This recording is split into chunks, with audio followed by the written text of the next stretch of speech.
할렐루야. 오늘도 거룩한 주일을 맞아 예배하기 위해 모인 여러분 모든 가정의 식구들 위해 또 여러분이 하시는 모든 일들 위해 놀라운 하나님의 은혜와 축복이 넘치기를 주님의 이름으로 축복합니다. 오늘은 어버이 주일이죠. 여러분의 가정에 함께 예배드리는 가족 중에 부모님이 계시다면 우리 부모님들께 사랑과 존경의 마음을 담아 사랑합니다 고백해 보시기 바랍니다. 또 예배 가운데 우리 은혜 받자고 함께 은혜 받읍시다. 함께 사랑의 교제를 나눠주시기 바랍니다. 네, 감사합니다. 오늘 예배 가운데 우리에게 주시는 하나님의 말씀은 두 군데 말씀인데요. 고린도 후서 13장 11절과 스가랴서 8장 18절에서 23절 말씀입니다. 먼저 고린도 후서 13장 11절 말씀을 제가 봉독해 드리겠습니다. 마지막으로 말하노니 형제들아 기뻐하라. 온전하게 되며 위로를 받으며 마음을 같이하며 평안할지어다. 또 사랑과 평강의 하나님이 너희와 함께 계시리라. 거룩하게 입맞춤으로 서로 문안하라. 아멘. 스가랴 8장 18절에서 23절도 읽어드리겠습니다. 만군의 여호와의 말씀이 내게 임하여 이르시되 만군의 여호와가 이같이 말하노라. 넷째 달의 금식과 다섯째 달의 금식과 일곱째 달의 금식과 열째 달의 금식이 변하여 유다 족속에게 기쁨과 즐거움과 희락의 절기들이 되리니 오직 너희는 진리와 화평을 사랑할지니라. 만군의 여호와가 이와 같이 말하노라. 다시 여러 백성과 많은 성읍의 주민이 올 것이라. 이 성읍 주민이 저 성읍에 가서 이르기를 우리가 속히 가서 만군의 여호와를 찾고 여호와께 은혜를 구하자 하면 나도 가겠노라 하겠으며 많은 백성과 강대한 나라들이 예루살렘으로 와서 만군의 여호와를 찾고 여호와께 은혜를 구하리라. 만군의 여호와가 이와 같이 말하노라. 그날에는 말이 다른 이방 백성 10명이 유다 사람 하나의 옷자락을 잡을 것이라. 곧 잡고 말하기를 하나님이 너희와 함께 하심을 들었나니 우리가 너희와 함께 가려 하노라 하리라 하시니라. 아멘. 네, 오늘도 이 말씀을 통해 하나님의 은혜가 충만히 임하기를 바랍니다. 포스트 코로나 19 사태, 우리 이 시리즈를 우리가 함께 나누는데 오늘 벌써 네 번째 시간입니다. 코로나19 사태 이후에 우리는 어떻게 우리의 신앙을 형성해가고 그 형성된 신앙을 성장시키고 성장한 그 신앙을 우리의 후대들에게 전수해낼 수 있을까?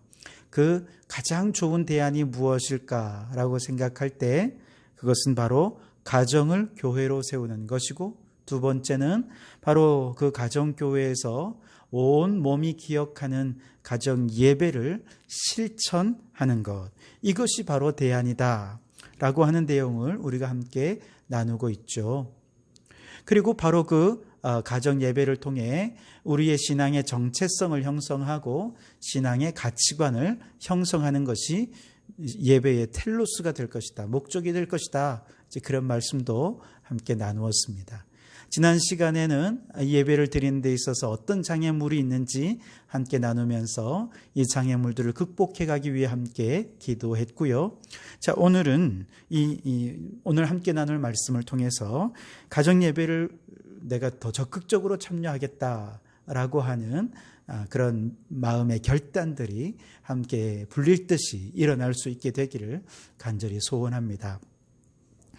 클라센이라고 하는 신학자가 마태복음 10장 12절에 또 누가복음 10장 5절에 예수님께서 이제 전도대를 파송하면서 그렇게 말씀하시죠.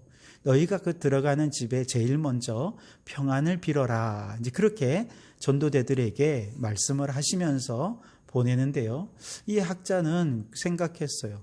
어떻게 평안을 빌었을까? 샬롬하고 그냥 손 이렇게 인사하면서 평안을 빌었을까?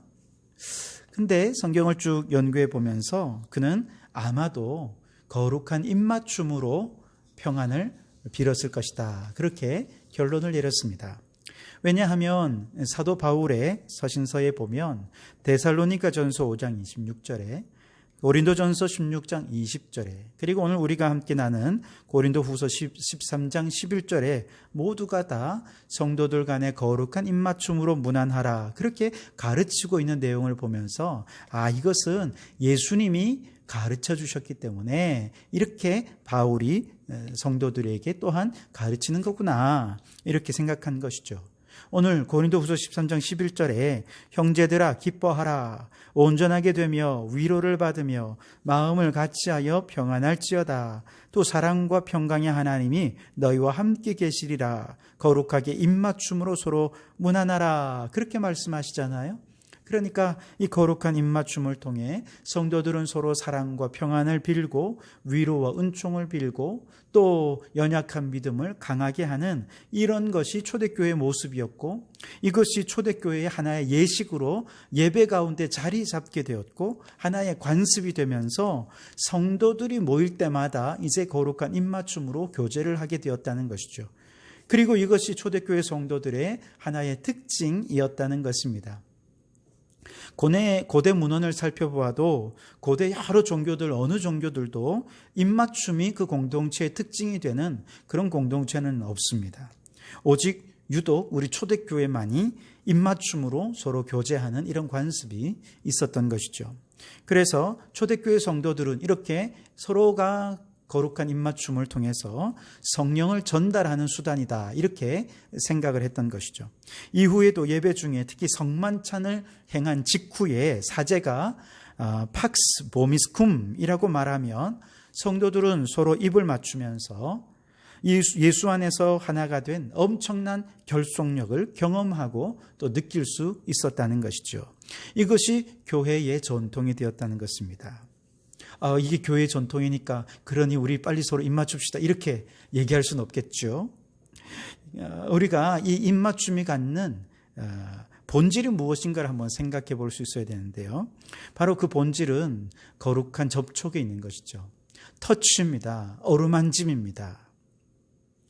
거룩한 입맞춤으로 서로 문안하면서 바로 그때 살과 살이 서로 접촉하고 서로를 어루만지게 되고 그렇게 되면 주님의 사랑과 평강이 전달이 되고 그 어루만짐을 통해 서로 연약해진 마음 위로를 얻게 되고 또 치유와 회복의 역사가 일어나고 연약한 믿음도 다시 강하게 세워지게 된 것이죠.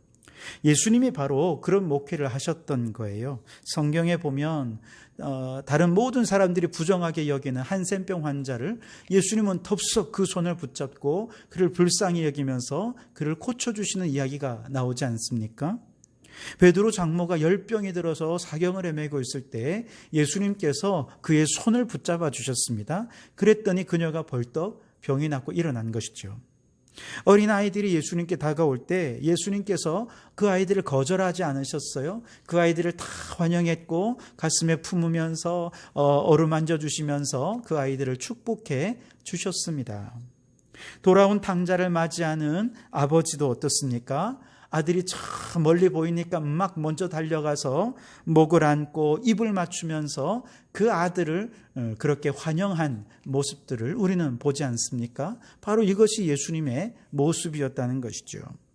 부활하신 예수님은 제자들에게 나타나셔서 내 창자국을 만져봐, 내가 못자국을 만져봐 그러면서 예수님을 만지도록 하면서 그 연약한 믿음을 굳게 해 주셨던 것을 우리는 보게 됩니다. 이처럼 예수님은 접촉을 통해 사람들의 병을 고쳐주셨고 축복을 나누셨고 연약한 믿음을 강하게 해 주셨습니다.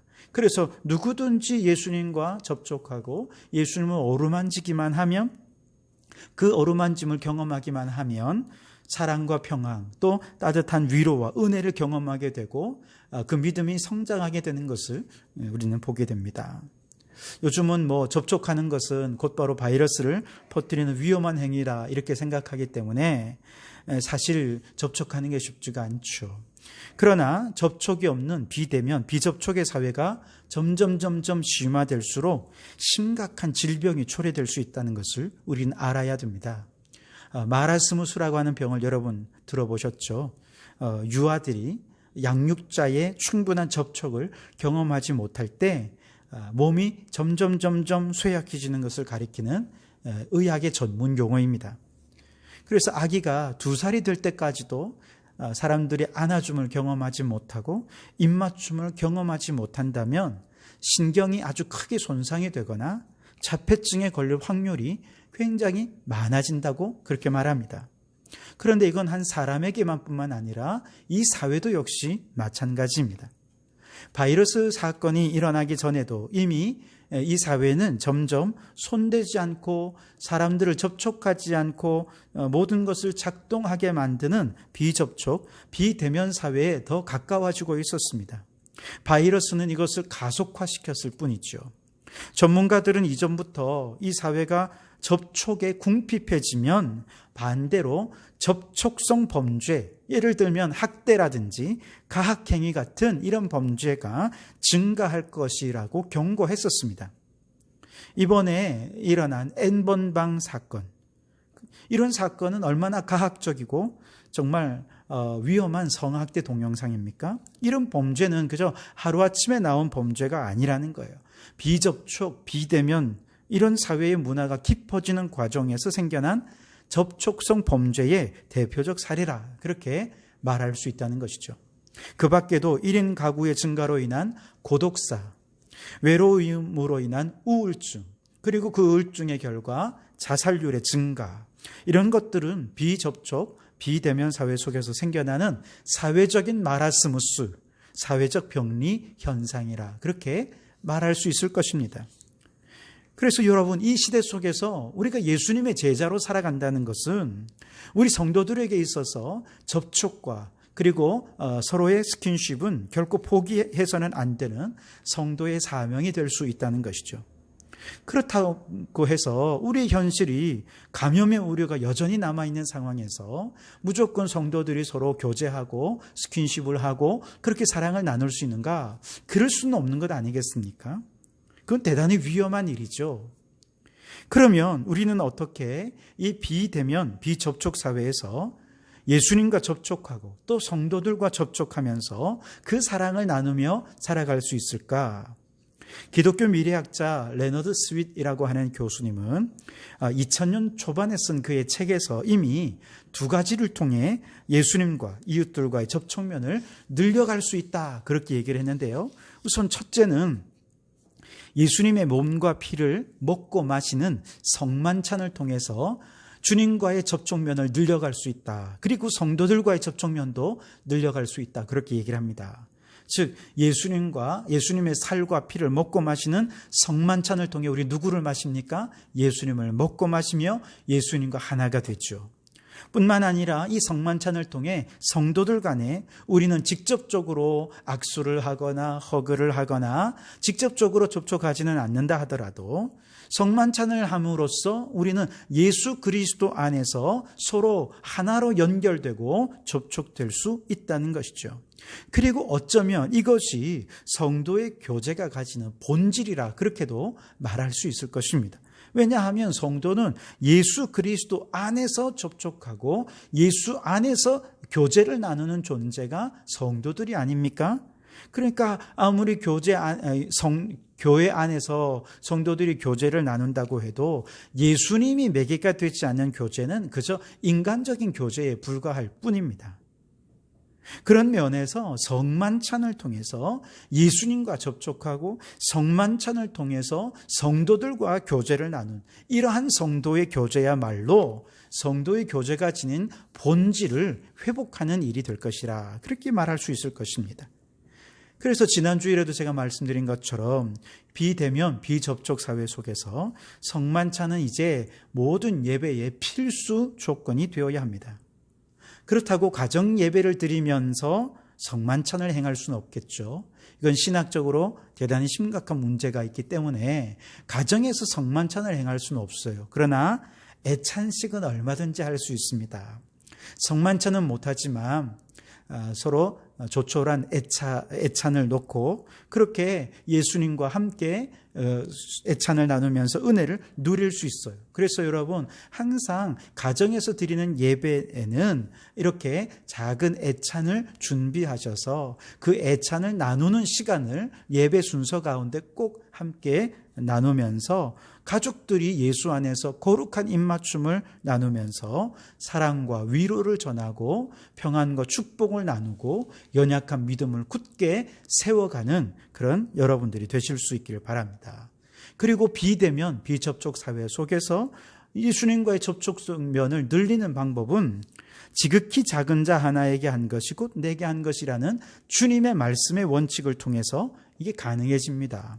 무슨 말이냐 하면 이 사회에 사랑의 손길이 닿지 않는 그곳, 가난한 자, 소외된 자, 의에 줄이고 목마른 자, 그런 자들을 믿음의 사람들인 우리가 그들을 찾아가서 그들에게 사랑의 교제를 나누고 그들을 만져주고 그들을 교제하면서 우리는 그 작은 자를 섬김을 통해 누구를 만납니까? 지극히 작은 자 하나에게 한 것이고 나에게 한 것이다. 우리는 그 섬김을 통해 예수님과의 접촉점을 늘려갈 수 있게 되는 것입니다. 엊그제 어버이날 교회 어른들 가정에 도시락을 배달을 했는데요.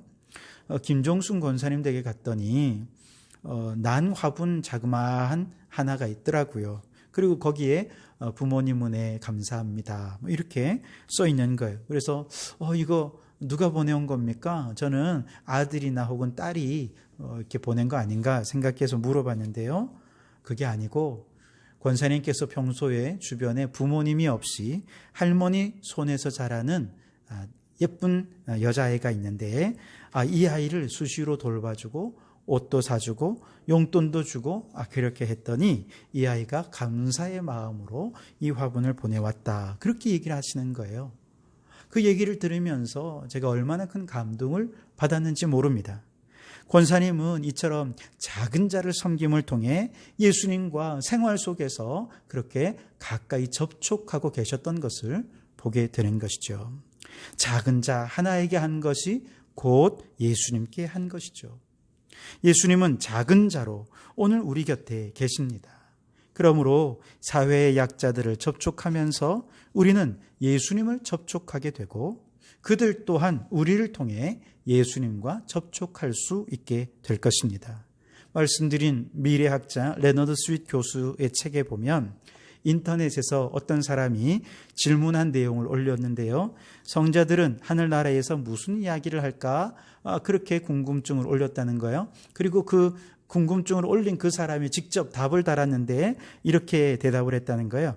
아마 이런 이야기들을 할 것이다. 바울은 다메섹 도상에서 예수님을 만난 사건에 대해 이야기할 것이다. 사마리아 여인은 우물가에서 만난 예수님을, 삭개오는 나무 위에서 예수님과 나누었던 대화를, 베드로는 갈릴리에서 용서받은 기쁨을 이야기할 것이다. 확실한 것은 모두가 그곳에서 예수님께서 나를 만나 주셨다라고 말할 것이다. 그렇게 얘기를 한 것이죠. 무슨 말입니까? 천국에 올라간 우리 믿음의 선조들은 모두가 다 자기가 예수님을 어떻게 만났는지, 예수님과 어떻게 접촉했는지, 예수님의 사랑과 위로와 평화를 어떻게 누렸는지, 그러면서 그의 삶이 어떻게 변화되었는지 이거 간증하느라고 다들 엄청 바쁠 것이라 하는 이야기인 것이죠. 여러분, 우리도 저 천국에 갔을 때 내가 만난 예수님, 내가 예수님과 접촉했고 예수님을 경험했던 그 모든 순간들을 간증하느라고 정신없이 바쁜 영원한 시간들을 그렇게 보낼 수 있기를 바랍니다. 그러려면 오늘 우리가 예수님과의 접촉면을 끊임없이 늘려가야 되는데 바로 가정예배가 예수님과의 접촉면을 늘려가는 거라는 거예요. 그전에는 교회에서만 예수님과 만났다면 이제는 가정예배를 통해서 가정에서 예수님을 만나고 예수님을 경험하고 예수님의 터치를 경험하는 그런 예수님과의 접촉면을 늘려가는 것이죠. 공예배에서뿐만 아니라 가정예배를 드리면서 우리는 거룩한 입맞춤을 통해서 주님의 위로와 평강과 은혜와 축복을 누리게 되는 것이죠. 그래서 만일 누군가 여러분에게 당신은 부활하신 예수님을 어떻게 만났습니까? 라고 묻는다면 네, 저는 교회에서 예배 가운데 정말 말씀을 들으면서 제가 은혜 받았고 예수를 만났습니다. 이렇게 얘기할 수도 있지만 또한 뿐만 아니라 저는 가정에서 예배를 드리면서 특별히 가정에서 애찬을 나누면서 예수님을 만났습니다. 이런 대답을 할 수 있으면 좋겠습니다. 뿐만 아니라 우리의 가정에서 섬겼던 이웃들과의 만남 속에서 예수님을 만났고 예수님과 대화했고 예수님을 경험했습니다. 그렇게 대답할 수 있기를 바랍니다. 그렇게 대답할 수 있게 하는 것이 가정예배의 또 다른 목적이 될 것입니다.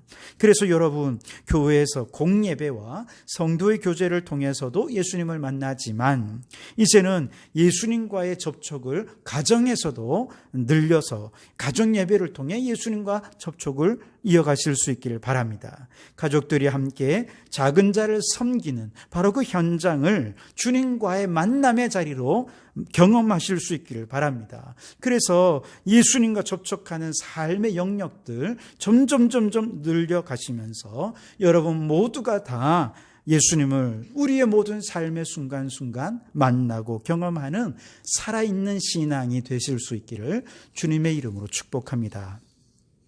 자, 이처럼 예수님과 거룩한 입맞춤이 있는 가정예배, 이것을 이제 실천하는 것이 중요한데, 이제 여러분이 이렇게 하려면 어떻게 해야 되느냐?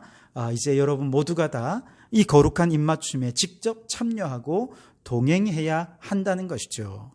우리 성도들의 면면을 이렇게 돌아보면 작년 또 재작년 두 번에 걸쳐서 5월 한 달 동안 가정예배를 했던 사례를 한번 좀 되돌아보면 어르신들의 경우는 홀로 사시는 분들이 있어요. 이제 이런 분들은 의지는 있지만 사실 혼자 예배드리는 게 쉽지가 않습니다. 또 다른 가족들은 다 믿는데 나 혼자 신앙생활을 하시는 분들이 있죠. 자, 이런 분들도 가정에서 예배를 드리는 게 썩 원활하지가 않습니다. 굉장히 어렵죠. 또 부부가 다 신앙생활을 하기는 하는데 부부 중 한 분이 좀 적극적이지 않아서 가정예배에 협조가 잘 안 되는 그런 경우도 있었고요. 또 부모님은 가정예배에 적극적이지만 자녀들이 협조하지 않아서 가정예배가 실천되지 못하는 이제 그런 경우도 있었습니다. 혹은 어떤 방해도 없어요. 그래서 얼마든지 예배 드리려면 드릴 수도 있는데 또 신앙도 좋고 또 직분자이고 오랫동안 신앙생활을 해서 가정예배 드린 건 문제도 없는데, 그런데 부부가 딱 앉아서 안 하던 가정예배를 드리려고 하니 이게 너무 어색한 거예요. 그래서 그 낯설음 때문에 가정예배를 드리지 못하는 그런 경우도 있어요. 그러니까 이런 여러 가지 경우 때문에 가정예배를 드리지 않는다면 이 가정예배가 아무리 좋은 의도가 있고 아무리 교회의 이제 미래사회 대안이다 이렇게 얘기를 하더라도 사실 이게 실천이 안 되면 공허한 얘기가 될 수밖에 없지 않겠습니까? 그리고 또한 여러분은 영적으로 주님의 사랑의 굶주린 영적 마라스무스 환자가 되고 말 것입니다. 그래서 여러분, 오늘 이 말씀을 듣는 여러분 모두에게 동일한 결단이 있기를 바랍니다. 나도 거룩한 입맞춤에 동행하겠습니다. 여러분, 이러한 결단이 여러분 모두에게 있기를 바랍니다. 그래서 오늘 구약의 본문인 스가랴서를 보시면 이 스가랴 선지자는 이스라엘의 포로기에 페르시아의 다리오 왕 때에 하나님께 선지자로 부름받아서 이제 이스라엘 백성들에게 새 이스라엘의 환상과 또 그것이 실현될 것에 대해서 선포하던 선지자입니다. 그 스가랴 선지자가 하나님의 말씀을 받아 선포한 내용이 뭐냐? 이스라엘의 여러 금식하는 절기들이 이제는 더 이상 금식하는 절기가 아니라 하나님의 기쁨과 또 희락과 또 즐거움을 누리는 그런 절기가 될 것이라, 그렇게 얘기하면서 희망을 선포하고 있습니다. 그리고 이때 많은 사람들이 이제 우리가 여호와를 찾고 은혜를 구하자 그러면서 함께 예배의 자리로, 은혜의 자리로 나아가자, 그렇게 얘기할 때 많은 사람들이 나도 가겠노라, 그렇게 얘기할 것이라고 이야기하고 있는 것이죠. 자, 이 말씀을 읽으면서 저는 이 스가랴 선지자가 정말 동기부여의 달인이다, 이런 생각을 해봤습니다. 왜냐하면 이 스가랴 선지자는 우선 1차로 이스라엘 백성들이 예루살렘으로 귀환해 갔을 때 스룹바벨 성전을 짓다가 그만 말았어요. 방해가 많아서. 이때 학개 선지자와 스가랴 선지자가 함께 이 백성들에게 다시금 성전을 재건할 동기부여를 하면서 비전과 열정을 회복시켜 줌으로써 감격 속에서 수룹바벨 성전을 완성하게 하는 그 동기부여를 누가 있느냐? 이 스가랴 선지자가 했던 것이죠. 자, 그런데 이렇게 성전을 다 짓고 났으면 정말 성전 중심으로 은혜 충만해서 이스라엘의 회복의 역사가 더 빨리 일어나고 국가적 부흥의 역사가 나타나면 좋겠는데 백성들이 그러지 않는 거예요. 오히려 열정이 식어지고 점점 더 비전이 약해지는 것이죠. 그래서 이번에도 동기부여 강사 스가랴 선지자가 다시 한 번 더 하나님의 말씀을 선포하면서 동기를 부여하고 비전을 부여한 것이죠. 그래서 이 성읍의 성읍의 사람들이 일어나서 여호와를 찾으러 가자, 여호와께 은혜를 구하러 가자 그렇게 얘기하면 다른 족속의 사람들이 막 일어나서 나도 가겠노라 그렇게 얘기를 할 것이라는 것이죠. 그러면서 우리도 그렇게 나도 가겠다라고 얘기합시다. 그 열정과 비전 회복시켜 준 것이죠. 21절을 보세요. 속히 가서 만군의 여호와를 찾고 여호와께 은혜를 구하자 하면 나도 가겠노라 하겠으며 그렇게 말씀하죠. 여러분, 이걸 우리의 가정예배에 적용시켜 본다면 가정예배를 통해 우리 하나님을 찾아 만납시다. 주님을 접촉합시다. 그렇게 하자면 우리 성도들은 어떻게 대답하면 좋겠습니까? 나도 그렇게 하겠습니다. 나도 참여하겠습니다. 우리 가정도 참여하겠습니다. 그렇게 결단하자는 것이죠. 우리의 마음의 열정을 회복하는 것은 오직 주님의 말씀이라는 것이죠. 오늘 이 말씀이 선포되는 여러분의 마음 속에도 우리의 가정도 예배를 통해 하나님을 만나고 은혜를 경험해서 우리의 가정이 은혜 충만, 사랑 충만한 가정이 되기를 원합니다 라고 하는 뜨거운 열정이 샘솟아 오르실 수 있기를 바랍니다. 23절에 보면 그날에는 말이 다른 이방 백성 10명이 유다 사람 하나의 옷자락을 잡을 것이라고 잡고 말하기를 하나님이 너희와 함께 하심을 들었나니 우리가 너희와 함께 가려 하노라 하리라 하시니라. 아멘. 여러분, 은혜를 사모하는 하나님의 백성들 그 한 사람에게 10명의 이방 사람이 달라붙는 거예요. 그리고 옷자락을 막 붙고 예수님도 안 믿고 하나님도 안 믿는 사람들이 막 붙잡고는 나도 그 은혜 받는 자리에 데려가 주십시오. 당신들을 보니까 하나님이 틀림없이 살아계시니 나도 그 하나님을 만나고 싶습니다. 나도 데려가 주시오 하면서 이방 사람들이 막 10명의 옷자락을 붙잡고 함께 따라올 것이라는 것이죠. 우리는 이것을 부흥이라 그렇게 말하지 않습니까? 여러분, 이 외로움 가득한 비접촉, 비대면 사회 속에서 우리 성도들의 가정 예배를 드리면서 주님과 거룩한 입맞춤을 통해 가정이 회복되고 사랑과 은혜가 충만한 가정이 되는 좋은 모범을 보인다면 예수님을 안 믿는 사람들이 여러분의 가정의 모습을 보면서 당신을 보니까 하나님이 그 가정에 함께 하신 걸 믿겠습니다. 예수님이 당신과 함께 하는 것을 알겠습니다. 그러니 우리 가정도 그렇게 사랑 충만한 가정이 되도록 우리를 좀 도와주십시오. 나도 데려가 주십시오. 나도 당신의 가정처럼 화목하고 싶습니다. 그러면서 동행하기를 위해서 막 겉옷을 붙잡고 애걸복걸하며 따라올 거라는 것이죠. 놀라운 부흥의 역사가 일어나지 않습니까? 여러분, 이러한 비전과 이러한 꿈이 우리 모두에게 있기를 바랍니다. 그래서 우리 모두가 다 예배를 통해 주님과 거룩한 입맞춤에 교제를 나누고 나도 참여하겠습니다. 나도 그 귀한 거룩한 입맞춤을 통해 우리의 가정의 사랑으로 충만하기를 바랍니다. 주님의 은혜로 충만하기를 바랍니다. 바로 그렇게 주님의 은혜를 경험하는 가정, 그 부흥의 역사를 일으키는 그 부흥의 진원지가 여러분의 가정이 되고 여러분의 결단이 바로 그 일들을 이루는 시작점이 될 수 있기를 주님의 이름으로 축원합니다. 기도하겠습니다. 하나님 아버지, 코로나19 사태 이후 우리의 과제는 가정을 교회로 세워가며 가정 예배를 통해 주님과의 거룩한 입맞춤을 누려가는 것임을 알게 해주시니 감사합니다. 쉽지는 않겠지만 우리 모든 성도들의 마음에 거룩한 입맞춤으로 주님을 만나는 자리에, 은혜 받는 자리에 사모하며 우리 가정도 참여하겠습니다. 적극적으로 참여하는 뜨거운 열정을 허락하여 주시옵소서. 예배하는 우리 성도들의 가정이 사랑과 화목한 가정의 모범을 보일 때 믿지 않는 자들이 겉옷자락을 부여잡고 우리 가정도 사랑의 주님 만나고 싶습니다 하며 따르는 부흥의 역사들이 일어나게 하옵소서. 예수님 이름으로 기도하옵나이다. 아멘.